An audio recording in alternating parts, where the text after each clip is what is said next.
Alhamdulillah, syukur kepada Allah Subhanahu Wa Taala kerana seperti biasa kita dapat bertemu di ruang udara Hakim ini. Didoakan pada mukadimah pertemuan kita supaya semua kita lah insya-Allah dikurniakan oleh Allah Subhanahu Wa Taala sihat badan dan sihat iman. Ya. InsyaAllah. Sihat badan apabila diberi kelenturan otot-otot kita, tulang-tulang kita untuk beribadah kepada Allah. Sihat iman apabila diberi kelembutan pada hati kita untuk zikrullah, untuk ingati Allah. InsyaAllah dengan sihat badan dan sihat iman lah, InsyaAllah kita akan meraih ketenangan, kebahagiaan dan kejayaan dalam hidup kita. Amin. Dalam hidup kita ni ada dua persoalan yang selalunya kita perlu jawab, bukan jawab dengan mulut tetapi jawab dengan tindakan kita. Soalan yang pertama ialah apa yang kita nak dapat dalam hidup. What I want to have. Apa yang kita nak dapat dalam hidup. Manakala soalan yang kedua ialah siapa yang kita nak jadi. Who I want to be. Jadi dua soalan inilah apa yang kita nak dapat dengan siapa kita nak jadi. Selalunya kebanyakan manusia, majoritinya manusia hanya memfokuskan kepada soalan yang pertama, iaitu apa yang saya nak dapat dalam hidup. Saya nak dapat contohnya kelulusan yang baik, saya nak dapat rumah yang besar, saya nak dapat kenderaan yang mahal, saya nak baju yang cantik, saya nak makanan yang sedap. Apa yang saya nak dapat, itu saja yang dijawab. Tetapi kita kadang-kadang sering alpa dan sering meminggirkan soalan yang kedua. Walaupun soalan yang kedua ni sangat penting, iaitu siapa yang kita nak jadi. Ibu bapa yang bagaimana, anak yang macam mana, ketua yang bagaimana, pengikut yang macam mana. Itu yang lebih penting sebenarnya. Dan paling utama sekali dalam siapa kita nak jadi ni, apakah kita telah menjadi hamba Allah yang baik dan menjadi khalifah di muka bumi ini dengan baik. Itu persoalannya. Jadi kebanyakan manusia apabila fokus kepada soalan yang pertama, iaitu apa saja yang dia nak dapat, iaitu kebetul soal-soal material dan fizikal, jadi manusia ni akan bertukar menjadi terlalu individualistik. Terlalu individualistik maksudnya terlalu mementingkan diri dan terlalu materialistik, terlalu memikirkan kebendaan. Itu maksudnya di sana kita lihat manusia kebanyakannya pada hari ini memburu nilai-nilai material hingga hilang makna dalam hidup. Hingga hilang nilai-nilai yang lebih utama. Sebab itu kita kadang-kadang apabila berdepan dengan kuantiti harta dan berdepan dengan kualiti jiwa, selalunya orang lebih fokus dan lebih utamakan kuantiti harta daripada kualiti jiwanya. Sekarang ni kalau kita berdepan dengan orang, nilainya diletakkan di mana, jawatannya apa, keretanya macam mana, rumahnya macam mana, besar atau tidak dan sebagainya. Kita hanya melihat pada kuantiti harta.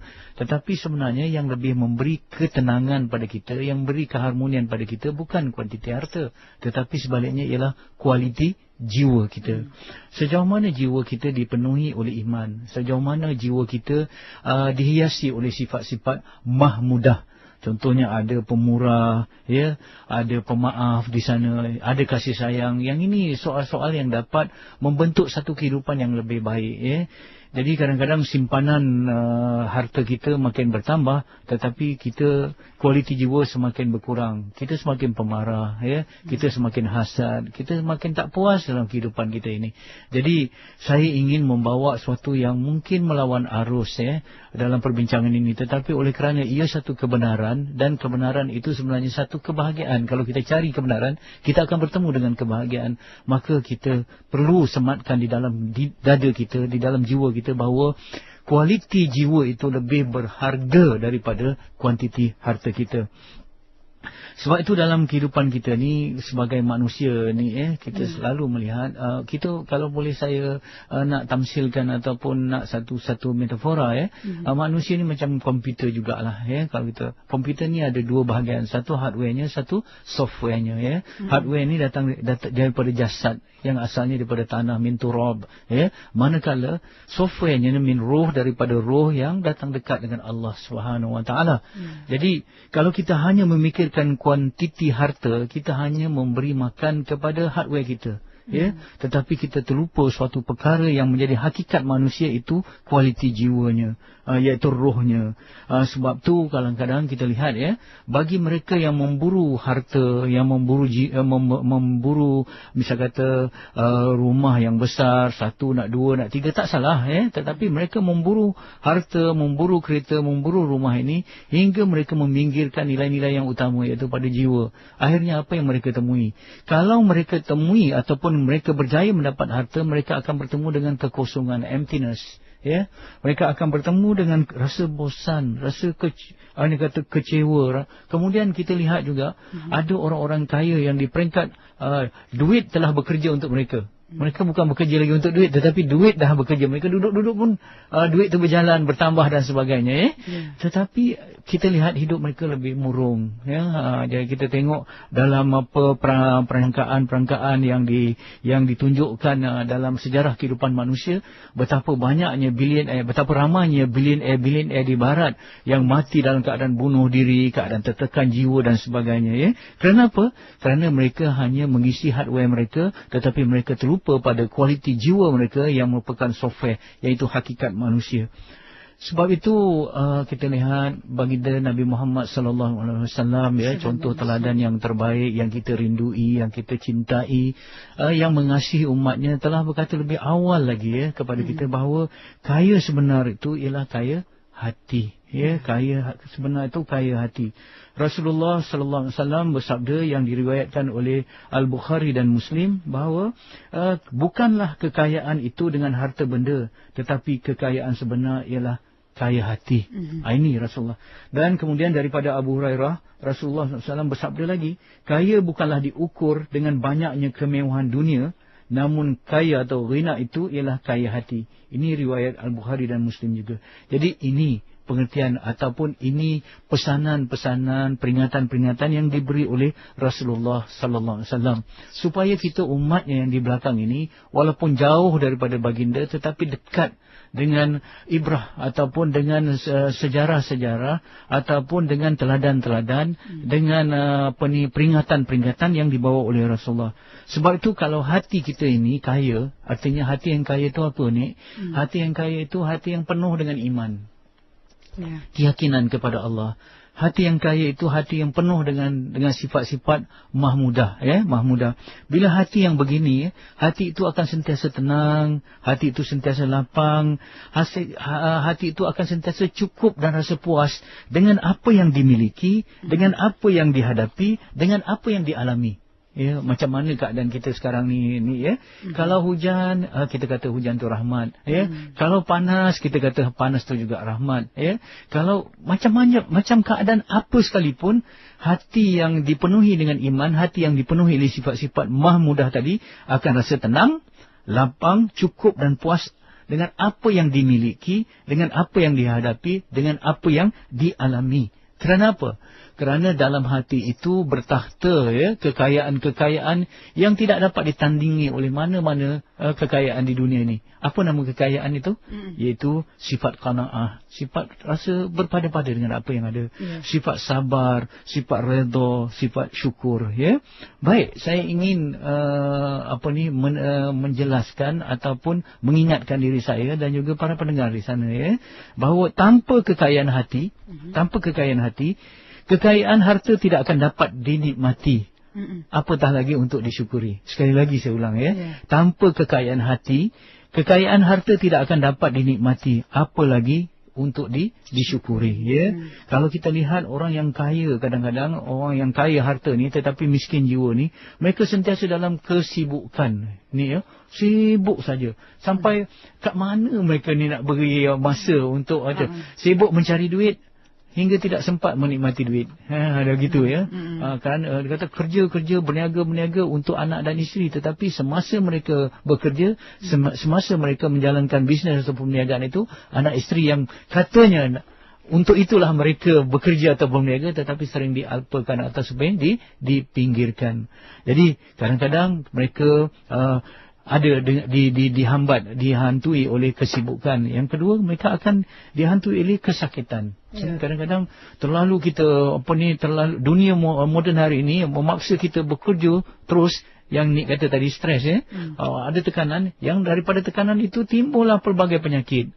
Akhirnya walaupun mereka kaya, tetapi kadang-kadang tak dapat mereka merasa orang kata masakan yang masin ya. Kenapa? Dah ada darah tinggi, tak boleh bergula kerana ada. Mereka kaya, tetapi mereka orang kata miskin dalam kekayaan mereka ya. Kerana apa? Tidak dapat menikmati hidup. Kadang-kadang minta maaf ni ya, kadang-kadang orang yang kaya ni lebih sukar tidur lagi kerana memikirkan bagaimana nak mencari menambah harta, satu. Yang kedua, bagaimana nak mengekalkan harta yang sedia ada. Kemudian yang ketiga, takut pula harta yang ada tu akan dicuri ataupun dirompak dan sebagainya. Jadi mudah-mudahan kita tidak akan pergi ke arah situ ni baik sedikit lagi kita tengok saya ingin memetik kata daripada Imam Ibn Al-Qayyim Al-Jauzi dia telah lama menjelaskan bahawa apa-apa yang menimpa jutawan pada hari ini, walaupun ulama ini Ibn Qayyim ini dah lama hidup sebelum kita, tetapi apa yang dikatakannya tetap relevan dan signifikan terhadap apa yang kita lihat yang menimpa jutawan-jutawan hari ini. Apa kata beliau? Katanya, orang yang mencintai dunia tidak akan lepas daripada 3 kerosakan dan penderitaan. Orang yang mencintai dunia ni, dia mesti ada 3 kerosakan dan penderitaan ini. Yang pertama, kekusutan fikiran yang tidak pernah hilang. Kusut saja fikiran ya. Yang kedua, keletihan yang berpanjangan. Dan yang ketiga, penyesalan yang tidak ada akhirnya. Jadi kita takut ya dengan bertambahnya kuantiti harta, tetapi sentiasa kekeringan, ketandusan, kekontangan dengan kualiti jiwa.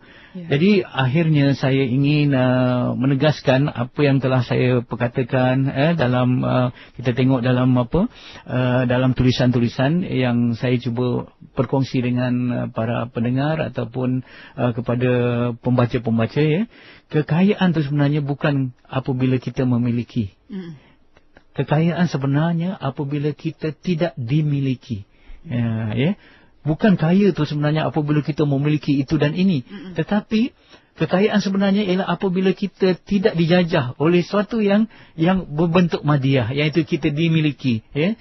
Jadi ada setengah orang yang makin kaya, akhirnya kekayaan atau wangnya itu yang dimilikinya, akhirnya wang itu memiliki dirinya ya, dia dimiliki oleh dia. Jadi kita teringat satu ungkapan daripada orang yang bijak pandai ya, tentang wang ataupun harta ya. Harta adalah hamba yang baik, tetapi tuan yang sangat jahat.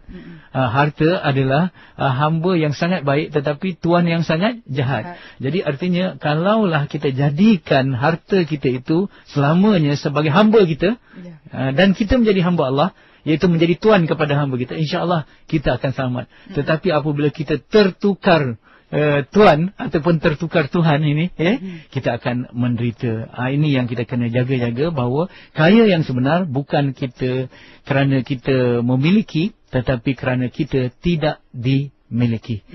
Saya rasa itulah sebagai mukadimah atas tajuk pada petang ini. Mudah-mudahan Allah turunkan sakinah, barakah kepada perbincangan kita, hingga dengannya kita nampak bahawa kaya hati itulah sebenarnya kaya yang sejati, insya-Allah. Saya insya-Allah kita sama-sama meraih apa yang Ustaz pandukan kepada kita sebentar tadi. Dan kepada rakan-rakan pendengar, kita membuka ruang kepada anda kalau ada sebarang persoalan ataupun inginkan pencerahan, insya-Allah Ustaz akan murnikan lagi perbincangan ini dengan anda menghubungi kami 0362051500. Dan kita juga ada soalan banyak sebenarnya Ustaz ya, soalan-soalan daripada rakan Facebook, insya-Allah saya akan kongsikan sebentar nanti. Kita bersama dengan pemanggil pertama kita. Assalamualaikum. Halo, Assalamualaikum. Waalaikumsalam. Siapa di sana? Saya Muhammad Azhari dari Alam. Ya, silakan Cik Azhari bercakap dengan Ustaz. Assalamualaikum Ustaz. Waalaikumsalam warahmatullahi wabarakatuh. Ustaz, berkenaan dengan apa sebenarnya tajuk petang ni ya? Kaya hati, kaya sejati, Cik Azhari. Kaya hati, kaya sejati. Okey, saya sempat dengar sedikit daripada penjelasan yang Ustaz baru berikan tadi. Cumanya saya sebagai pendapat peribadi saya lah. Ya, silakan. Okey, apabila saya mendengar kupasan yang Ustaz berikan tadi, saya tak menafikan yang bahawa ianya benar.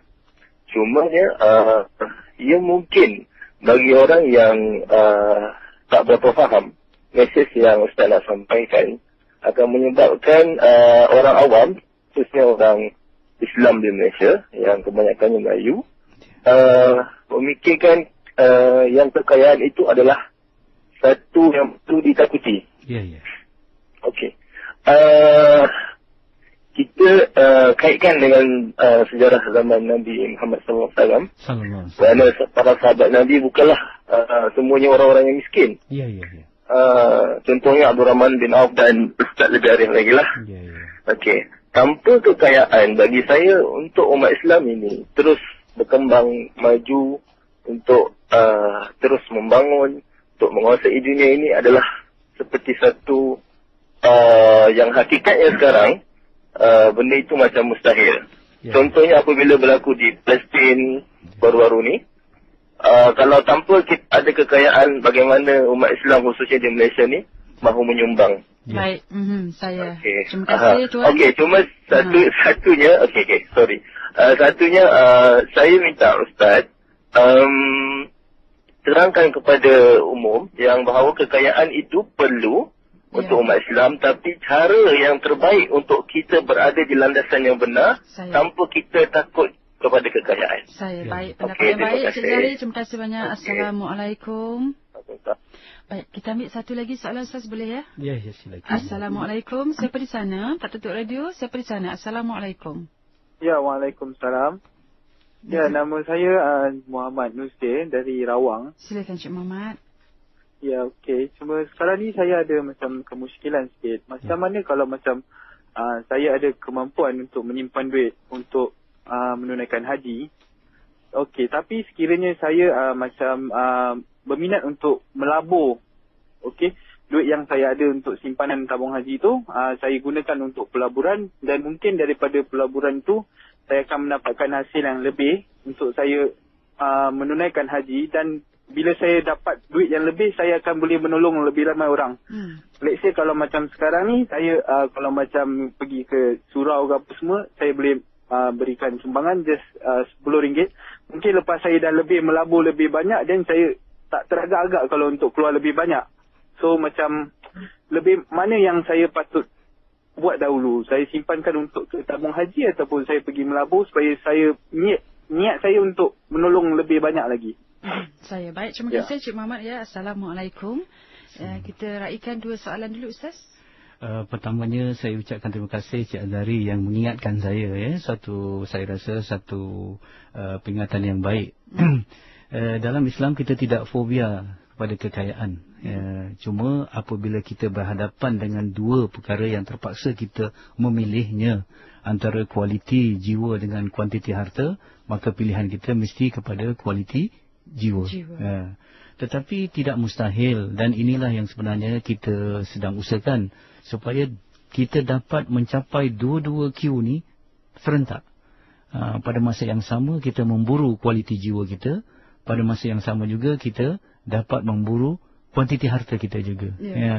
Jadi dalam Islam kita lihat ada peristiwa-peristiwa yang menggambarkan kelebihan-kelebihan orang kaya yang tidak dapat ditandingi oleh orang yang miskin. Walaupun sama-sama beriman, walaupun sama-sama bertakwa. Sebab itu kita lihat perbahasan yang panjang, dan saya lebih cenderung untuk berpegang kepada menjadi orang kaya yang syukur lebih afdal daripada menjadi orang miskin yang sabar. Jadi sebab apa? Sebab orang kaya yang syukur, kebaikannya bukan saja pada dirinya, tetapi kebaikan itu boleh melimpah ruah kepada orang lain. Berbanding kalau orang miskin yang sabar, kebaikan sabar itu hanya dapat dinikmati oleh dirinya saja. Sebab tu saya suka membawa satu keadaan yang pernah dihadapi oleh Rasulullah sallallahu alaihi wasallam ya. Cuba kita tengok ya. Rasulullah sallallahu alaihi wasallam telah menggambarkan orang yang dikurniakan dengan nikmat-nikmat yang baik ya, nikmat-nikmat yang banyak, yang mana nikmat-nikmat yang banyak ini tidak dapat ditandingi oleh orang yang miskin ya. Kalau kita lihat kan, itu orang-orang miskin telah datang menemui Rasulullah sallallahu alaihi wasallam. Lalu mereka berkata, "Wahai Rasulullah, orang kaya yang memiliki harta yang berlimpah-limpah boleh mendapat pahala daripada harta mereka. kedudukan yang tinggi di sisi Allah dan kenikmatan yang abadi di syurga kerana mereka melaksanakan solat seperti kami. Ini orang miskin katalah. Melaksanakan solat seperti kami dan mereka juga berpuasa seperti kami berpuasa. Tetapi mereka memiliki kelebihan harta yang mereka gunakan untuk menunaikan ibadah haji, umrah, jihad dan bersedekah. Sedangkan kami tidak memiliki harta. Ini orang miskin kata. Dalam riwayat Imam Muslim di akhir hadis ini Rasulullah telah menjawab rintihan orang miskin ini. Mafhumnya, itulah kurniaan daripada Allah yang diberikannya kepada sesiapa yang dikehendakinya. Dah tak boleh nak kata apalah. Itulah kelebihan menjadi orang kaya, ya. Jadi kita lihat di sini tujuan perbincangan kita pada petang ini ialah supaya kita nampak bahawa apa yang lebih utama. Itu yang saya takut dan gentar sekali kerana ujian kesenangan lebih melalaikan daripada ujian kesusahan. Sebab itu orang katakan antara kelebihan orang kaya yang syukur dengan orang miskin yang sabar ialah orang kaya yang syukur mempunyai pilihan untuk mereka syukur ataupun sebaliknya. Tetapi orang miskin yang telah dilanda kemiskinan, mereka tidak ada pilihan kecuali sabar. Ya. Jadi itu satu hal, ya, dan sebagainya.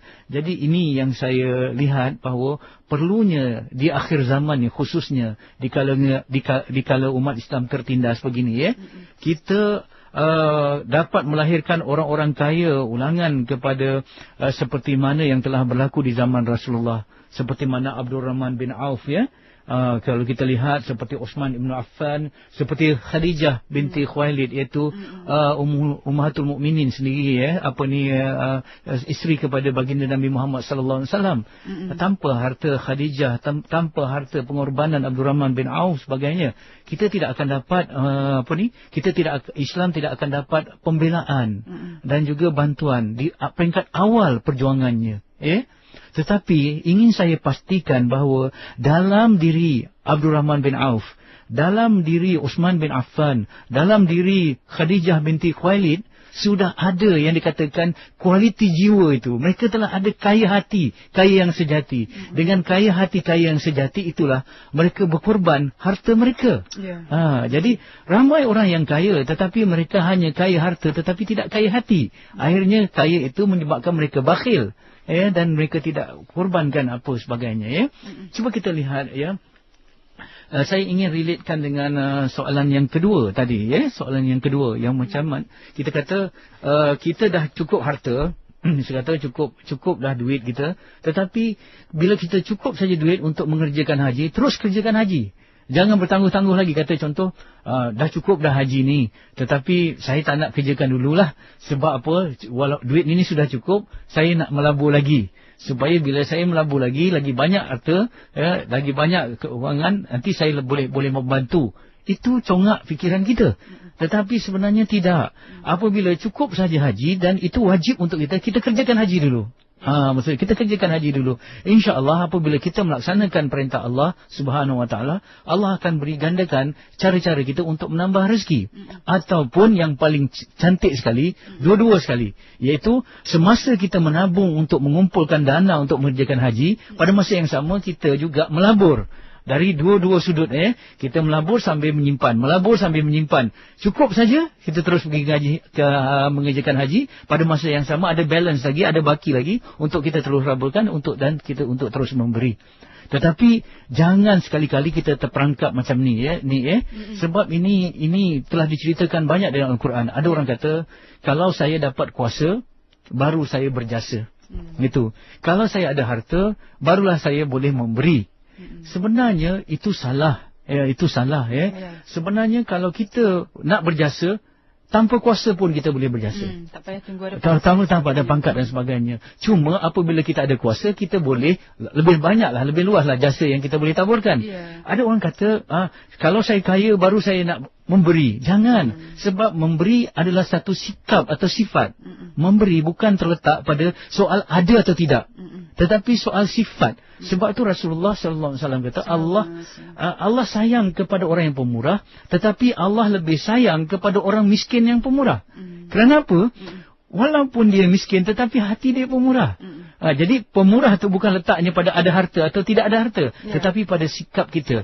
Jadi kalau kita kata saya tunggu saya kaya baru saya nak berderma ataupun membantu, kita akan terperangkap dengan orang kata minta maaf karunism. Iaitu Qarun.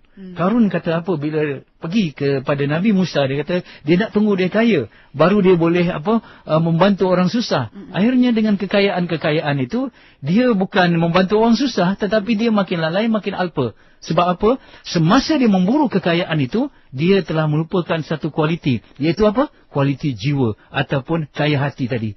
Jadi saya ingin menegaskan sekali lagi, perbincangan kita pada petang ini bukan kita fobia dengan kekayaan. Burulah kekayaan dengan syarat niatnya betul, dengan syarat cara kita mendapatnya betul, menyimpannya betul dan juga membelanjakannya yang betul. Tidak salah.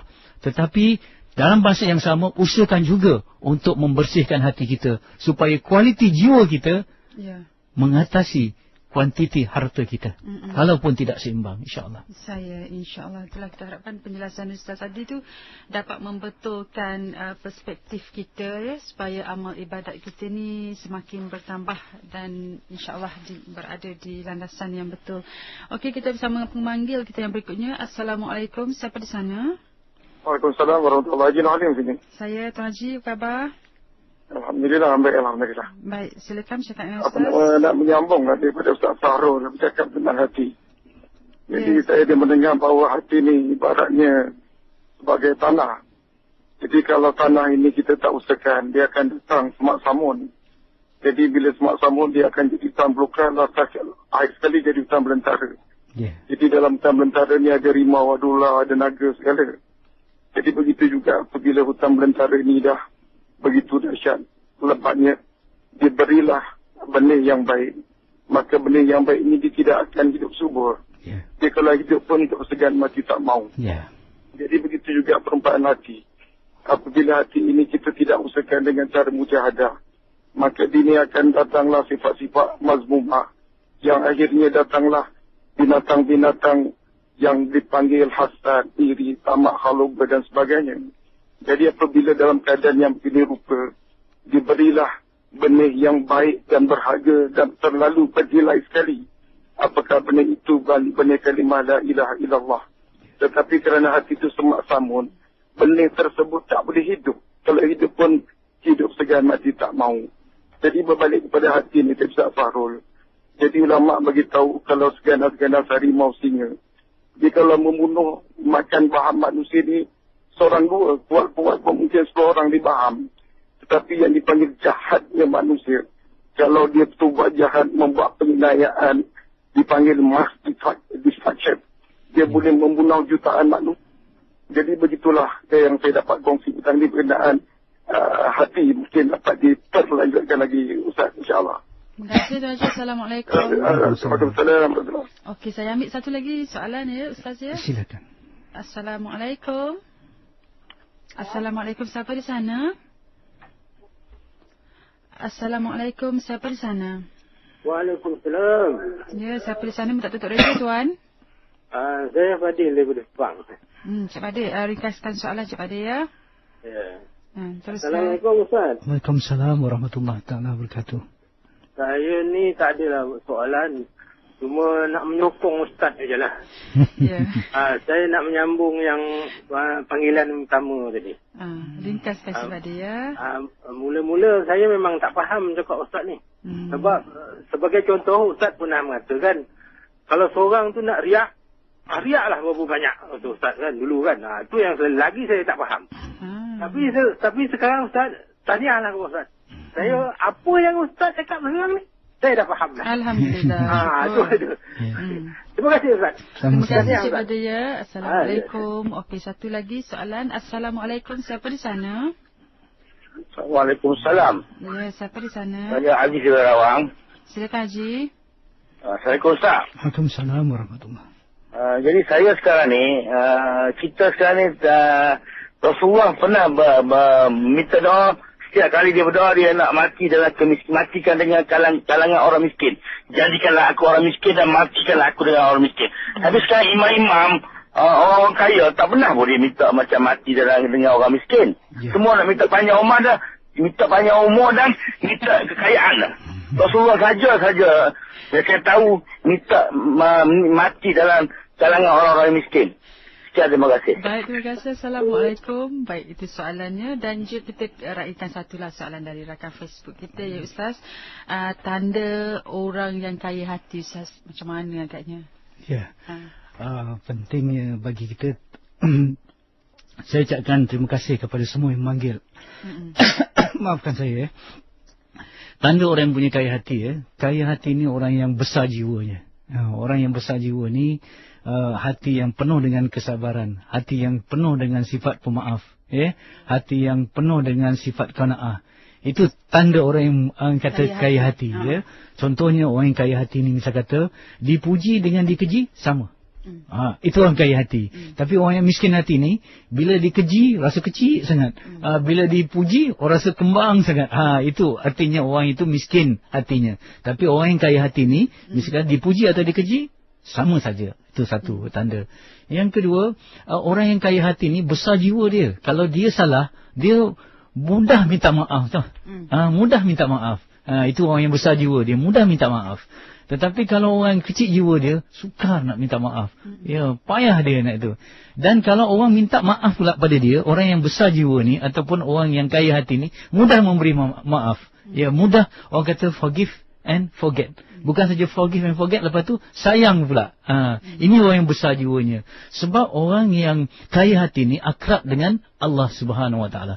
Satu lagi, tanda orang yang kaya hati ni, la khaufun, dia tidak ada rasa takut, walahum yahzanun, dia tidak ada rasa duka cita, la tahzan, dia kurang tidak ada rasa takut, tak ada rasa sedih dan hal-hal dunia, dan tidak ada rasa gentar terhadap ujian-ujian ini. Ini yang dikatakan tanda orang yang kaya hati. Yang ini Jadi dalam keadaan apa juga orang yang kaya hati survive. Dia bila dia miskin dia sabar, bila dia kaya dia syukur. Ini orang kaya hatilah tanda-tandanya itu. Baik, kemudian saya nak fokus kepada Haji Nur Halim tadi tentang hati kita. Hati kita ni saya teringat juga satu perumpamaan yang diberi. Saya terdengar ulama ni bercakap, dia kata kalau kita tanam pokok padi tak payah kita tanam rumput, mesti tumbuh juga. Bila kita tanam pokok padi, rumput akan tumbuh. Tapi kalau kita tanam rumput, agak-agak padi tumbuh. Tak tumbuh. Itu menunjukkan bahawa sukarnya untuk kita mendidik hati kita. Sebab itu fokus perbincangan Mukmin Profesional pada petang ini, kita fokuskan kepada kualiti jiwa. Sebab kalau nak bercakap tentang kuantiti harta, hari-hari kita dengar orang macam mana nak gandakan MLM ni, sampai kena tipu lah. Macam-macam orang sebab nak kaya ni. Kita tengok ni pelaburan ni, gandaannya di sini. Kalau kita keluar saja misal kata dengan kereta, kita tengok signboard di kiri kanan kita, billboard dan sebagainya, semua tentang gadget-gadget yang mahal-mahal harganya. Tak payah diingatkan. Memang hari-hari kita ternampak, terdengar, kita tonton orang bercakap tentang kuantiti harta. Jadi saya kira masalah kita bukan itu, tetapi masalah kita yang Allah Subhanahu Wa Taala tak bagi kita kuantiti harta ni sebab kita miskin jiwa lagi. Sebab kalau kita diberi kekayaan harta dalam keadaan miskin jiwa, kita menjadi orang yang zalim, ego sombong dan sebagainya. Mungkin sekarang ni kita boleh membantu Palestin, walaupun dengan kita tak kaya sangat, tetapi negara Malaysia umatnya orang kata lebih prihatin daripada orang-orang yang kaya yang lebih hampir dengan negara Palestin itu sendiri. Kenapa? Mereka lebih kaya, tetapi kenapa mereka tidak menguruskan miskin jiwa, miskin hati.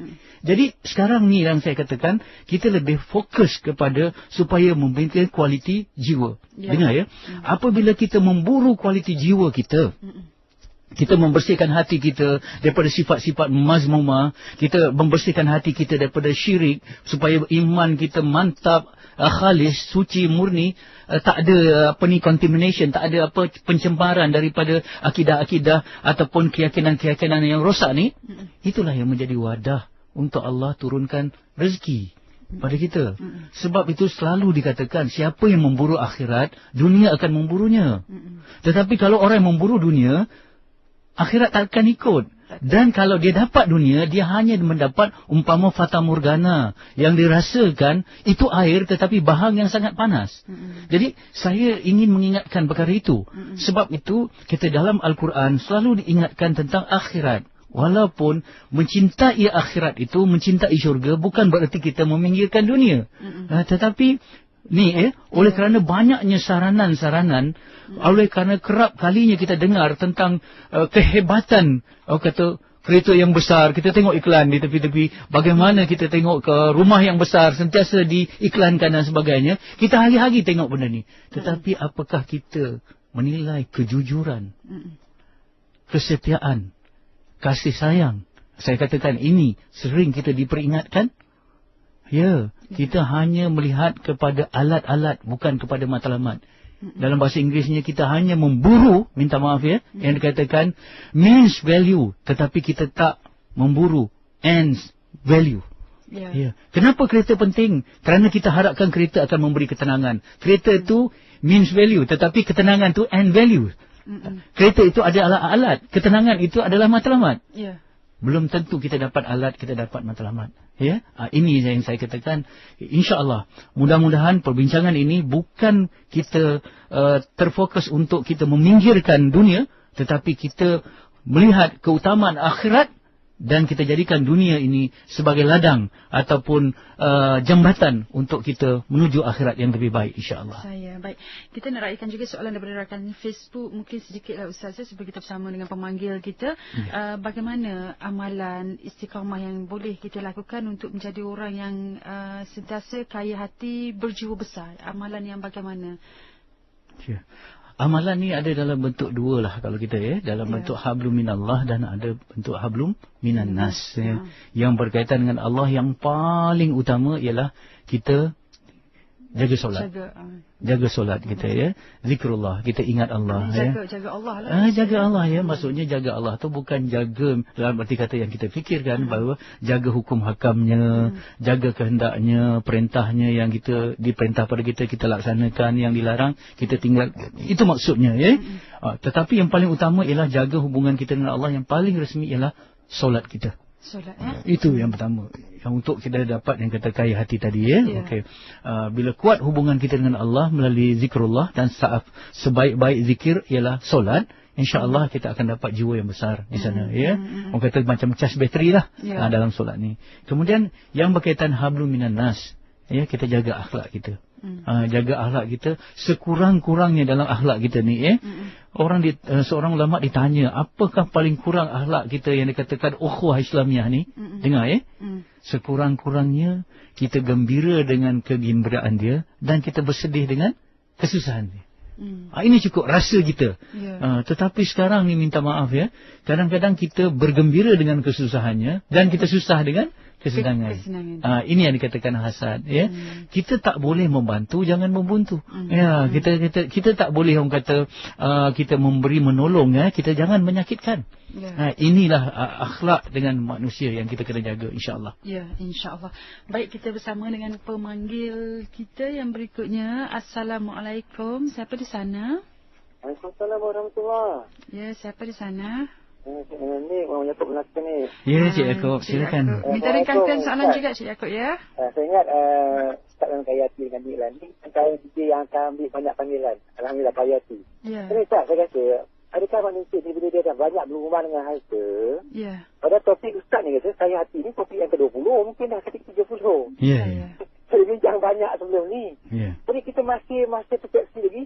Sebenarnya bila kita kata patah hati, patah tasawuf ni orang tak suka. Saya nak tak tahu Ustaz jelaskan saya. Kita umat Islam ni dah kaya hati pun tidak. Bila orang bincang kaya hati, dia tak faham. Tak selalu jelas. Banyak tak faham ni. Allah saya kata dulu. Baik, terima kasih Cik Yaakob. Okey, satu lagi panggilan. Assalamualaikum. Hello. Assalamualaikum. Keluarga kita siapa di sana? Puan Nisa daripada Kelantan. Puan Nisa Puan Nisa tak ringkaskan soalan Puan Nisa silakan cakap dengan Ustaz. Saya nak. Assalamualaikum Ustaz. Waalaikumsalam warahmatullahi. Okey, saya macam ni Ustaz. Problem ni saya selalu terima kasih kepada Ustaz. Bila saya dengar ruangan Ustaz ni, saya dapat kekuatan. Okey. Sekali-sekali saya seorang kaki tangan kerajaan lah, dan juga seorang ibu pada anak yang ramai. Tapi suasana kerja yang menyebabkan saya jadi macam caru sikit because ada yang suasana yang saling pijak-memijak satu sama lain. Jadi saya ambil keputusan untuk sambung belajar dengan tujuan seolah-olah macam bila saya balik dari belajar nanti saya akan berada dalam kedudukan selesa sikit. Bukan untuk kaya harta tapi just untuk keselesaan. Tapi dalam masa yang sama saya terpaksa tinggal anak-anak saya. Jadi sekarang saya jadi lagi sekali saya celaru fikiran saya sebab saya buat ni untuk apa sebenarnya. Saya tengok anak saya neglected apa semua. Saya rasa macam nak dapat pandangan daripada Ustaz. Baik, terima kasih Puan. Assalamualaikum. Dua soalan Ustaz. Ya, dua soalan. Pertama dengan Cik Yaakob tadi kan, dia kata, ya begitulah kita ni ya, berdepan dengan umat ini. Saya selalu pesankan pada diri saya, ya, kita jangan marah kalau orang lain tidak berubah mengikut apa yang kita kendaki. Kalau kita sendiri tidak berubah mengikut apa yang kita kendaki. Betul? Ya, betul. Kita sering berjanji juga dengan diri kita. Bila masuk awal Muharram, bila masuk tahun baru, kita berjanji ini. Ya. Tetapi kadang-kadang bila kita tengok di hujung nanti, ada yang kita kalah, ya, ada yang kita menang. Kadang-kadang begitulah kita dalam hidup kita, ya. Dalam mujahadah, ada jatuh, ada rebah, ada naik, ada turun, ya.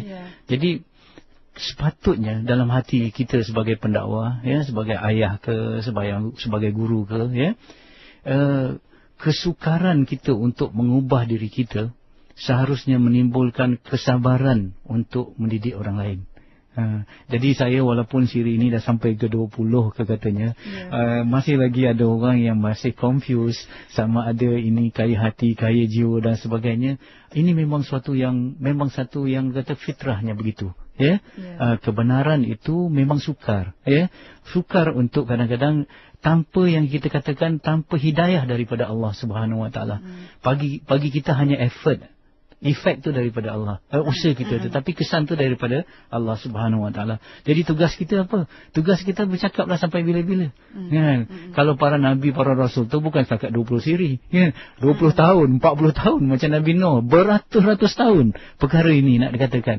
Sebab bila kita kata soal syurga, neraka, soal iman kepada Allah, soal yang kata sabar, redha, syukur, ni semua dikaitkan dengan Allah. Suatu yang maknawi sifatnya, yang hanya dapat dilihat dengan pandangan mata hati, bukan dilihat dengan pandangan mata kasar, ya.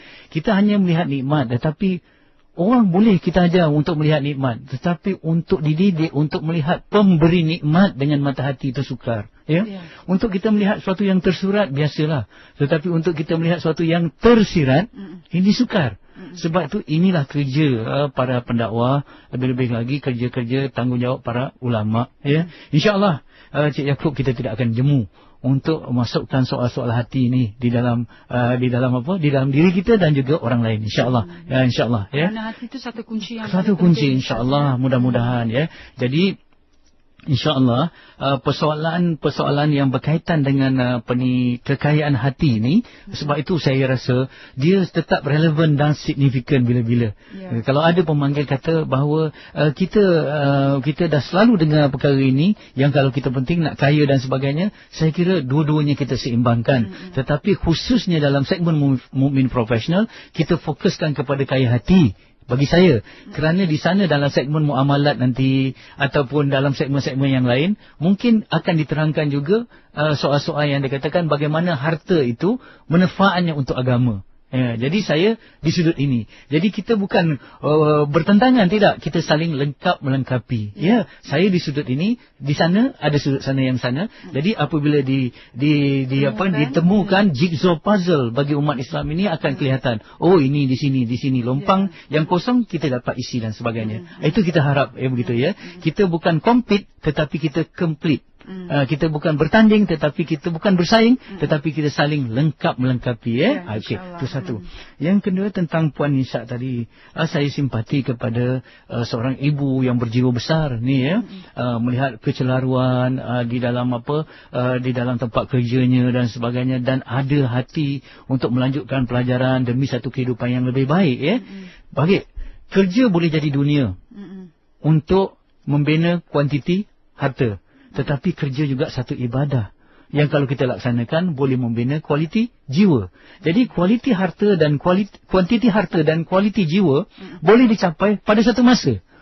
Dengan syarat niat kita bekerja itu tepat, pelaksanaannya tepat, dan ada beberapa syarat yang lain yang semasa kita bekerja ataupun semasa sekarang ni Puan Nisa ni sedang melanjutkan pelajaran ya dan sebagainya. Dia nampak anak-anaknya kadang-kadang terpinggir sikit, terbiar sedikit dan sebagainya. Ini perjuangan ya. Insya-Allah yang paling penting saya ingatkan dalam keadaan ini, kekalkan niat anda. Niat anda. Bila niat kita bersih, kemudian jaga aurat kita, jaga pergaulan kita di mana saja, kita jaga Allah, Allah jaga kita dan jaga anak-anak kita. Itu penting bagi kita ya, bagi. Dan apabila Allah Subhanahu Wa Taala melihat keikhlasan anda dan niat itu untuk agama, insya-Allah in tansurullah yansurukum. Kalau kita bantu agama Allah, Allah akan bantu kita. Pesan saya pada Puan Nisa, betulkan niat kerana ibadah, kerana jihad, insya-Allah Allah akan bantu kita. Insya-Allah Allah akan jaga anak-anak kita. InsyaAllah. InsyaAllah. Dan saya kira kita ada beberapa minit saja lagi sebelum Ustaz memberi konklusi kepada perbincangan kita hari ini. Suka juga saya berkongsi satu ayat Al-Quran dari surah Asy-Syam ayat 9 hingga 10. Allah Subhanahu Wa Taala berfirman yang bermaksud, sesungguhnya berjadilah orang yang menjadikan dirinya sedia bersih, bertambah-tambah bersih dengan ilmu dan amal kebajikan, dan sesungguhnya hampalah orang-orang yang menjadikan dirinya sedia bersih itu susut dan terbenam kebersihannya dengan sebab kekotoran dan maksiat. Jadi sebagai kesimpulan kepada perbincangan kita hari ini, Ustaz silakan. Ya, saya nak relatekan terus, saya nak kaitkan terus dengan apa yang ayat yang telah dibacakan oleh Nik tadi ya. Apabila dikaitkan dengan bersih, kebanyakannya ialah bersih hati. Dan kita ingat bahawa kebersihan hati juga berkaitan dengan kebersihan harta. Sebab itu umat Islam mesti mengeluarkan zakat. Zakat itu ialah pembersihan jiwa melalui pembersihan harta. Ini kaitannya. Jadi di situ saja dah nampak bahawa kita perlu ada harta. Sebab kalau tak ada harta, macam mana nak dibersihkan? Ya. Tetapi minta maaf ya bagi saya, bila kita kata kaya harta, kaya jiwa, misal kata kaya hati, kaya jiwa ini satu kekayaan yang boleh dimiliki oleh orang miskin dan juga orang kaya. Kalau kita kata kaya harta lebih utama, kesian orang miskin ya, mereka dah tak dapat nak memilikinya. Tetapi bila kata Rasulullah kata kaya harta, kaya hati sebenarnya itu kaya sejati, maka itu boleh direbut sama ada oleh orang kaya ataupun orang miskin, orang atasan ataupun orang bawahan, bangsawan ataupun rakyat biasa.